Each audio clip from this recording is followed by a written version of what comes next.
Welcome back to the channel, Guardians. Whilst I've been away, it does seem that Retrofit Escapade has become the new talk of the street, and we'll be visiting that in the next video after this one, but I don't see many people really talking about the new seasonal trace rifle. Right, at all. It's absolutely cracked, and in this video we'll be covering exactly why. FYI, all the content recorded in the making of this video is either on Legend difficulty or Dungeons, so let's not waste any more time and get straight into this video, people. Path of Least Resistance is the first legendary omolon arc trace rifle available to us in Destiny 2. You might be thinking, boo-hoo, another useless trace rifle, but do not believe the stereotype when it comes to legendary traces. Each legendary trace rifle has traits that have affinity to the element. For example, Retrace Path can roll Incandescent, then there's Hollow Denial that can roll Repulsor Brace, and Path of Least Resistance can also roll Bolt Shot. What does this mean exactly? An instant upgrade that will make this trace rifle one of the most potent ad clearers in the special weapon category. The weapon without the perk is just another trace rifle, but adding Bolt Shot allows it to wipe out an entire room of ads within seconds. Honestly, I had my eye on this weapon when it first released, and it's the first one I've crafted and leveled up, and I was shocked at how powerful it actually is. Being a trace rifle, it actually doesn't run out of ammo easily, as the jolting will do most of the killing for you, meaning you can run kinetic special weapons alongside this trace rifle, such as Witherhoard for example. This is the best use case for the weapon. Kill a red bar enemy and proc Bolt Shot, and wipe out ads continuously with jolts. Yellow bar enemies or mini-boss? Not a problem. Jolt the target with the trace, Witherhoard the target, and melt with heavy, allowing you to do massive damage to bosses and champions alike. In certain scenarios, you won't even need champion mods. Before we continue with this video, going over my suggested god roll and suggested Arc 3.0 setups, please leave a like for that sexy YouTube algorithm, and subscribe if you're finding this video enlightening at all. Your viewership is much appreciated regardless. On with it. So, for the god roll, we'll focus on reload speed, especially if you're not using Arc subclasses, which means you will want a reload masterwork. For your first column, you have a few options. None of these give you reload speed, so you may want range or stability.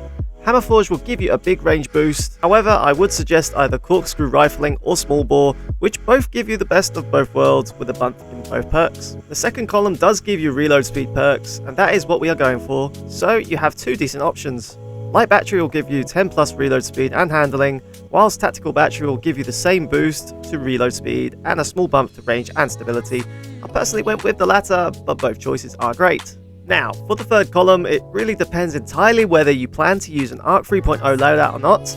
If you're not using Arc 3.0, I would definitely go with Stats for All, which will massively boost your weapon stats on hitting free combatants, giving you that massive reload speed increase. If you are running an Arc 3.0 subclass though, you really don't need this, and the perks in this column outside of adaptive munitions aren't that great, so you maybe want to slot adaptive to peel off enemy shields in harder content. Finally, the last column presents to you damage enhancements such as Focus Fury, but let's face it, you would have to burn half a clip to proc it, and whilst a Stats for All, One for All combo sounds nice, Bolt Shot trumps all these options. We haven't even mentioned the Omolon origin trait, which gives you bonus reload speed to the weapon when reloading as long as you have more than 50% of your clip. With this roll, your reload speed is super fast, allowing you to have jolt shots ready nearly all the time, and if you're running an Arc subclass, well, all this footage has been captured on one, so let's take a look at what arc fragments you can slot. Spark of Ions will allow you to create an ionic trace when defeating jolted targets, and you'll be doing a lot of that with this trace rifle, which will benefit any arc builds you are running. You will be amplified 90% of the time using this weapon, so take advantage of that by slotting beacons and amplitude too. What does this do? Arc special weapons not only blind surrounding enemies on kill, multi-kills will generate orbs of power for you and your team, making this weapon even more lethal and great for blinded builds. For full details of the build I'm using, head to the description, I've left the dim link there. So there you have it folks, unless I've missed something, this weapon is slept on and great at ad clearing, and can be used as a utility to help DPS bigger enemies too. I'll leave some footage of the weapon in action clearing out an Empire hunt on Legend, but in the meantime, thank you for watching and I hope you enjoyed the video. Blood, sweat and tears went into the making of this content, so slap that like button for that sexy YouTube algorithm and subscribe for future content. Next up, Retro Nukes. I'm late to the party, but I do not care, this needs to be discussed.